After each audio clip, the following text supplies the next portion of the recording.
अस्सलाम वालेकुम, आप देख रहे हैं अमरा न्यूज़। मैं हूं आपका होस्ट अब्दुल रहमान। नाज़रीन, अक्सर हमें सुनने में मिलता है कि किसी ने हालात से मजबूर होकर ख़ुदकुशी कर ली, या गुर्बत से तंग, या इश्क में नाकामी, तरह तरह की वजूहात सामने आती हैं। और ऐसे कई वाक़यात सुनने में मिलते हैं कि लोग अपनी जान से हाथ धो बैठते हैं, जबकि हमारे दीन में, हमारे मज़हब में ख़ुदकुशी करना हराम है। और जबकि दूसरी जानिब एक बड़ी चीज़ देखने में आती है कि ख़ुदकुशी सिर्फ गुर्बत या परेशानी की वजह से नहीं होती। आज हम आपको बताएंगे ख़ुदकुशी करने वाली अहम तरीन पाकिस्तानी शख्सियात। ख़ुदकुशी के ताल्लुक़ खुशी की यकलख्त महरूमी के कवी एहसास से जुड़ा है, जबकि अब सब कुछ ख़त्म हो गया। ये गुस्से की इंतहाई सूरत भी है, जो किसी भी वक्त किसी पर भी गलबा पा सकती है। ख़ुदकुशी करने वाले मर्द और ख़वातीन का ताल्लुक़ सिर्फ आम या गरीब घरानों से नहीं, बल्कि पाकिस्तान में बड़ी अहम पोस्ट पर तैनात आला अफसरान और बड़ी मशहूर और मारूफ शोहरा, मारूफ शख्सियात, अदाकारों और कामयाब तरीन अफराद से वाबस्ता अफराद ने भी ख़ुदकुशी की है। अभी हाल ही में पाकिस्तान के मारूफ आलिम दीन मौलाना तारिक जमील के जो साहबजादे हैं आसिम जमील ने ख़ुद को गोली मारकर ख़ुदकुशी की, जिसकी तस्दीक मरहूम के बड़े भाई मौलाना यूसुफ जमील ने की। एक्स अकाउंट समाजी राब्ते की वेबसाइट है, जो पहले ट्विटर कहा जाता था, उस पर भी 29 अक्टूबर की शब बेटे के इंतकाल की तस्दीक की गई थी। पोस्ट में मौलाना तारिक जमील का कहना था कि आज तलम्बा में मेरे बेटे आसिम जमील का इंतकाल हो गया है। इस हादसाती मौत ने माहौल को सोगवार बना दिया। मौलाना तारिक जमील का कहना था कि आप सबसे गुजारिश है कि इस गम के मौका पर हमें अपनी दुआओं में याद रखें। अल्लाह मेरे फर्जंद को जन्नतुल फिरदौस में आला मकाम अता फरमाए। जबकि इनके भाई ने जो है आसिम जमील के भाई, उन्होंने कहा कि जो आसिम जमील बचपन से शदीद डिप्रेशन के मरीज़ थे और इनकी बीमारी में पिछले 6 माह से शिद्दत आ गई थी। बीमारी को कंट्रोल करने के लिए आसिम को इलेक्ट्रिक शॉक लगाए जाते रहे, लेकिन इलेक्ट्रिक शॉक देने से भी कोई अफाका नहीं हुआ। उन्होंने कहा गुज़िश्ता रोज़ वो इत्तफाकन घर में अकेला था, तकलीफ़ और अजियत बर्दाश्त नहीं कर सका और आसिम ने सिक्योरिटी से बंदूक लेकर ख़ुद को गोली मार ली। बाकायदा पुलिस का कहना था कि मौलाना के बेटे का कत्ल नहीं, बल्कि उन्होंने ख़ुदकुशी की है। रवां साल लाहौर में मारूफ सियासतदान इस्तेकाम पाकिस्तान के कायद जहांगीर तरीन के छोटे भाई आलमगीर तरीन ने मुबैना तौर पर ख़ुद को गोली मारकर ख़ुदकुशी कर ली थी। आलमगीर खान तरीन ने मुबैना ख़ुदकुशी से कबल अपना एक तहरीरी नोट भी लिखा था, जो कि तमाम मीडिया चैनल्स पे भी चलता रहा, सोशल मीडिया पे भी काफ़ी गर्दिश करता रहा कि उन्होंने खुद एक नोट लिख के मरने से कबल छोड़ा था। उन्होंने नोट में लिखा था कि मैं ये नहीं करना चाहता था, ज़िंदगी बहुत खूबसूरत है, मैं भरपूर ज़िंदगी जी रहा था। उन्होंने नोट में लिखा कि मैं कुछ अरसा कबल छुट्टियों पर श्रीलंका गया था। बीमारी ने जब मुझे घेरा तो स्टीरॉयड लेना शुरू किया।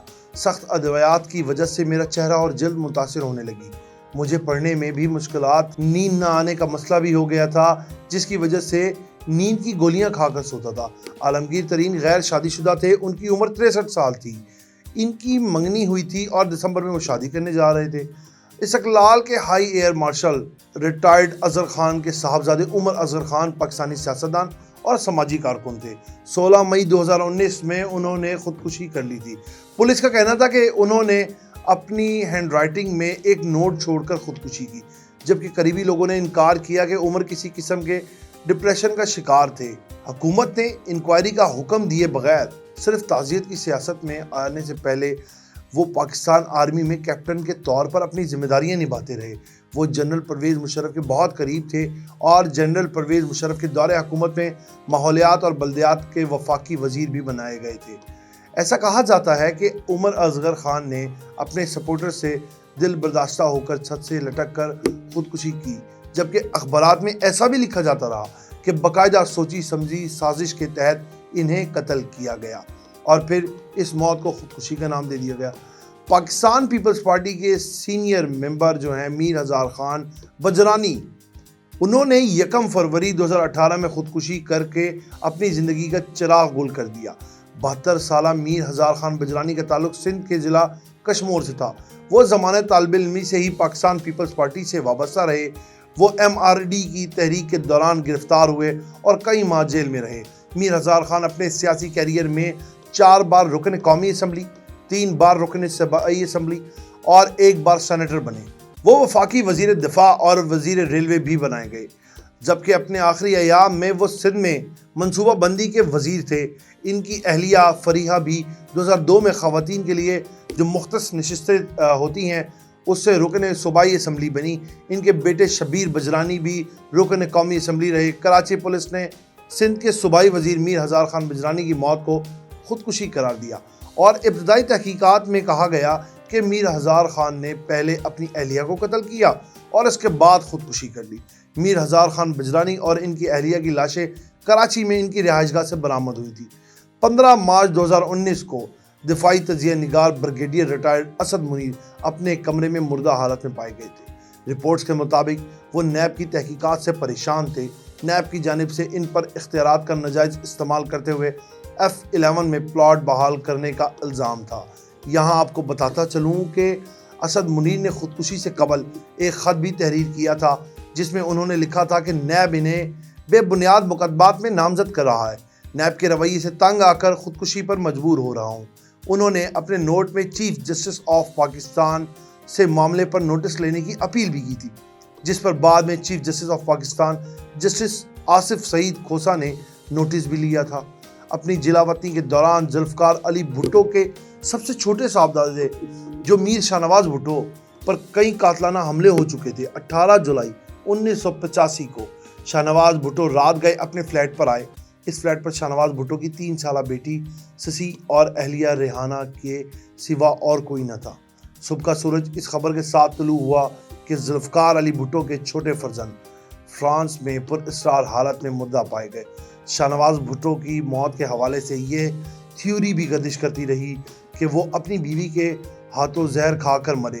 فرانس کی عدالت نے بے نظیر بھٹو کی بھابی ریحانہ فصیح الدین کو گرفتار کیا اور وہ ٹرائل کا سامنا بھی کرتی رہی، جبکہ شاہنواز بھٹو کی خودکشی کے حوالے سے اخبارات میں بہت کچھ لکھا جاتا رہا۔ رفیع خاور المعروف ننا نے ریڈیو سے اپنے فنی کیریئر کا آغاز کیا اور پھر مسلسل محنت کرتا رہا۔ پھر وہ دن بھی آ گیا جب اس شخص نے فلم انڈسٹری میں اپنے نام کا سکہ جمانا شروع کر دیا۔ گول مٹول جسم، چہرے پر کھلنے والی معصومیت اور مکالموں کی برجستہ ادائیگی کے باعث فلم بینوں نے انہیں جلد ہی شرف مقبولیت بخشنا شروع کر دی تھی۔ فلم کے پردے پر ان کے انداز سب سے جدگانہ ہوا کرتے تھے۔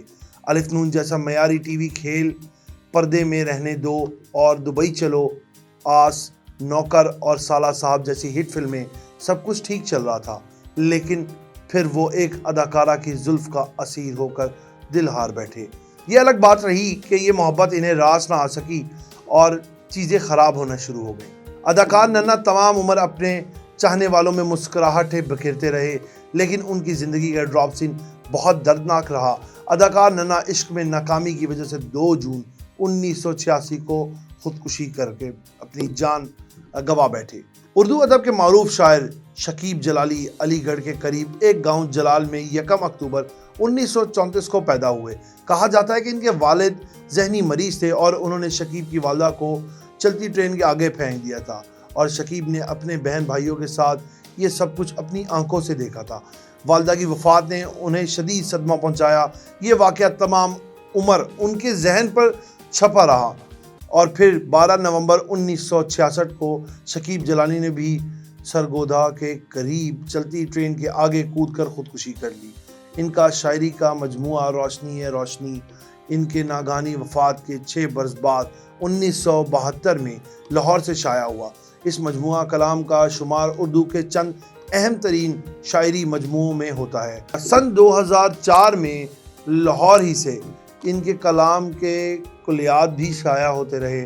شکیب جلالی نے صرف 32 برس کی عمر پائی، مگر انہوں نے اتنی کم مہلت میں جو شاعری کی وہ انہیں اردو غزل میں ہمیشہ زندہ رکھے گی۔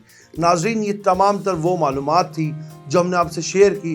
ایسے کئی سے واقعات اس کہانیوں سے جڑے ہوئے ہیں جنہوں نے اپنی زندگی سے ہار بیٹھے، یعنی کہ ان چیزوں کا سامنا نہیں کر سکے، اتنے شدید ذہنی دباؤ میں تھے، ڈپریشن میں رہتے تھے۔ ڈپریشن ہم کو ایک ایسی بیماری ہوتی ہے کہ انسان سوچوں میں گم رہتا ہے اور وہ کبھی کبھار مختلف ڈپریشن اٹیکس بھی آتے ہیں، جس کی وجہ سے کئی لوگ تو اس سے ہار بیٹھتے ہیں اور خودکشی کر لیتے ہیں۔ اسی کے ساتھ آپ مجھے اجازت دیں، آپ سے پھر ملاقات ہوگی ایک نئی سٹوری کے ساتھ۔ تب تک کے لیے اللہ نگہبان۔